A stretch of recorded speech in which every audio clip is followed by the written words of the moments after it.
Assalamualaikum warahmatullahi wabarakatuh.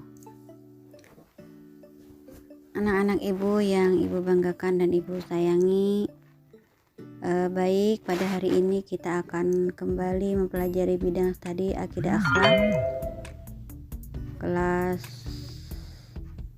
8 dengan judul materi yaitu bab 1, iman kepada kitab-kitab Allah.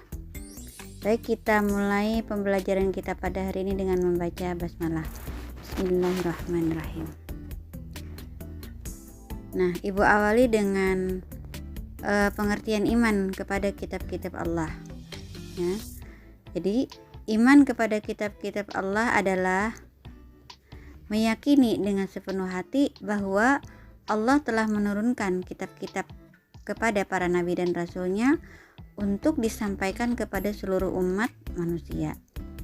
Nah, itu pengertian iman kepada kitab-kitab Allah, ya. Kalian simak baik-baik. Kemudian yang berikutnya, macam-macam kitab-kitab Allah yang diwahyukan kepada para nabi dan rasul. Nah, jadi ada 4 ya anak-anak yang diwahyukan oleh Allah kepada para nabi dan rasul. Yang pertama, kitab Zabur, ya, yang diwahyukan kepada Nabi Daud alaihissalam. Yang kedua, kitab Taurat yang diwahyukan kepada Nabi Musa alaihissalam. Yang ketiga, kitab Injil yang diwahyukan kepada Nabi Isa alaihissalam. Yang keempat, kitab Al-Quran yang diwahyukan kepada Nabi Muhammad sallallahu alaihi wasallam. Nah, jadi 4 kitab inilah yang diturunkan atau diwahyukan Allah kepada para nabi dan rasul. Nah, 4 kitab ini wajib kita yakini, ya.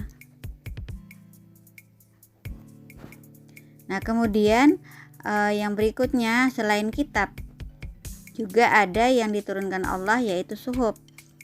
Apa itu suhuf, anak-anak?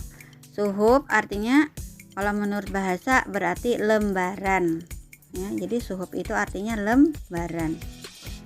Nah, suhuf menurut istilah adalah wahyu yang disampaikan kepada nabi, akan tetapi tidak wajib disampaikan kepada manusia.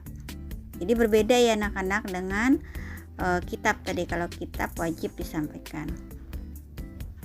Nah, di dalam sebuah riwayat hadis disebutkan ada beberapa suhuf yang masing-masing diberikan kepada yang pertama kepada Nabi Adam alaihissalam sebanyak 10 suhuf. Kemudian yang kedua Nabi Sis sebanyak 50 suhuf. Kemudian yang ketiga kepada Nabi Idris sebanyak 30 suhuf. Kemudian yang keempat diberikan Allah kepada Nabi Ibrahim alaihissalam sebanyak 10 suhuf. Nah, yang kelima diberikan kepada Nabi Musa alaihissalam sebanyak 10 suhuf juga. Nah, kemudian yang berikutnya kitab-kitab Allah yang wajib diimani, yang sudah ibu jelaskan di atas tadi. Yang pertama apa tadi anak-anak? Kitab Zabur diwahyukan kepada siapa tadi? Nabi Daud alaihissalam. Nah, secara bahasa Zabur itu berasal dari kata zabar. Zabaru, yazburu, zabrun, yang artinya tulisan. Nah, jadi Zabur menurut arti aslinya adalah kitab tertulis.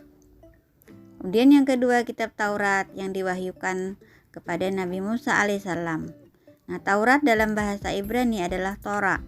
Nah, untuk dijadikan petunjuk dan bimbingan baginya dan bagi umatnya.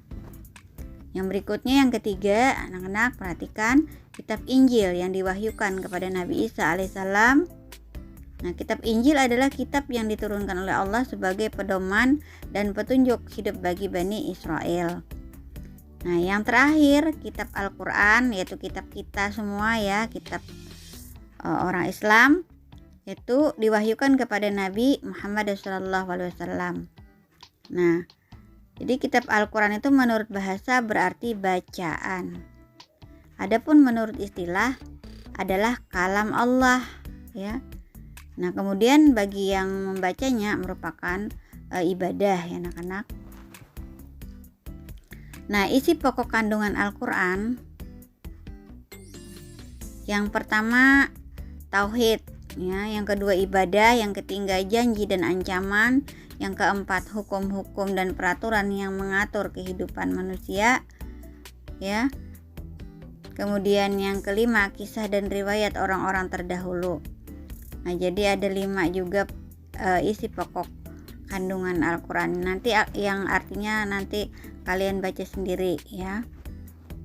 Kemudian yang berikutnya, kelebihan dan keistimewaan Al-Quran. Nah, jadi Al-Quran itu mempunyai kelebihan dibanding kitab-kitab yang lain tadi. Nah, jadi Al-Quran itu punya kelebihan dan keistimewaan dibanding kitab Zabur tadi, Injil, Taurat ya. Nah, yang pertama kelebihan dan keistimewaan Al-Quran. Nah, Al-Quran ini terpelihara kemurniannya dan keutuhannya. Jadi dipelihara Allah sampai akhir zaman. Kemudian yang kedua, membacanya bernilai ibadah. Jadi kalau kita membacanya maka mendapatkan pahala dari Allah Subhanahu wa taala. Kemudian yang ketiga, menyempurnakan kitab-kitab sebelumnya. Jadi kitab-kitab Al-Quran ini diturunkan Allah paling akhir ya, tujuannya adalah untuk menyempurnakan kitab-kitab yang terdahulu. Kemudian yang keempat, keindahan bahasa dan redaksinya tidak tertandingi. Jadi luar biasa bacaan Al-Quran ini sangat merdu. Coba kalian perhatikan kalau kita mendengarkan orang membaca ayat suci Al-Quran dengan lantunan, dengan tilawah yang luar biasa, maka kita akan bergetar biasanya hati kita. Itu bagi orang yang beriman ya anak-anak, kalau kita mendengarkan bacaan-bacaan Al-Quran. Kemudian yang kelima, Al-Quran sebagai obat penawar hati. Nah, biasanya orang yang galau dibawa membaca Al-Quran maka akan merasa tenang ya. Bagi mereka yang punya permasalahan kemudian dibawa membaca Al-Quran juga tenang. Biasanya juga kalau ada orang yang sakit panas, biasanya datang ke orang pintar ke orang yang ahli agama, biasanya dibacakan dengan ayat-ayat suci Al-Quran, maka biasanya airnya diminum. Memang betul, akhirnya misalnya dia badannya panas akan turun panasnya. Nah, kemudian yang berikutnya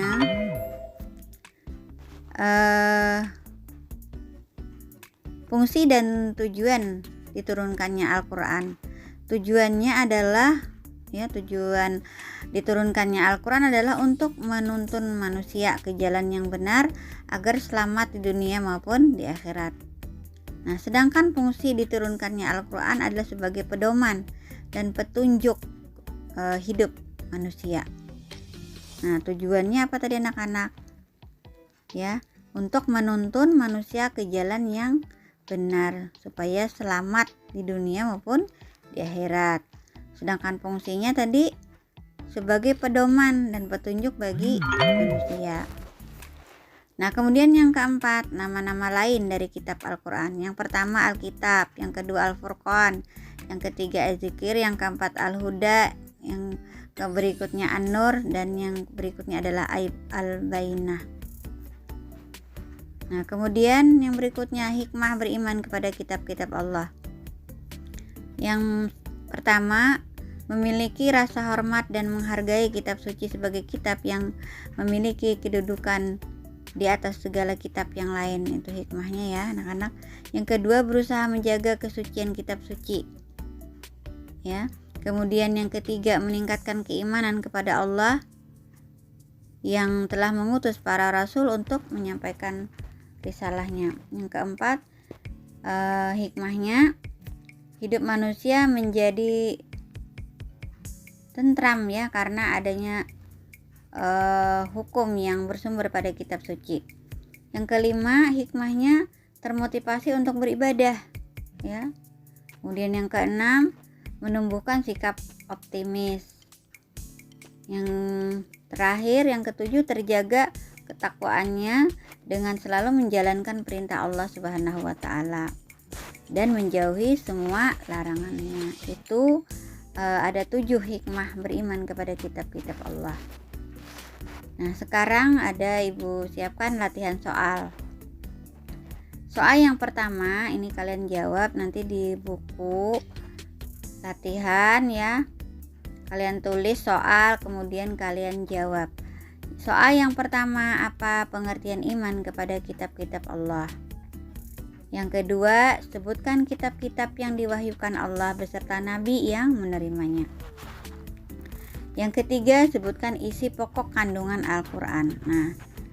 Nah sekarang setelah kalian jawab, kalian tulis soal, kemudian kalian jawab. Setelah selesai kalian foto dan kirim ke ibu ya, langsung ke ibu Japri gitu. Demikian pembelajaran daring kita pada hari ini. Semoga kalian bisa memahaminya. Salah hilap ibu mohon maaf. Mari kita tutup pembelajaran kita pada hari ini dengan membaca hamdalah. Alhamdulillahirabbil alamin. Ibu akhiri, wassalamualaikum warahmatullahi wabarakatuh.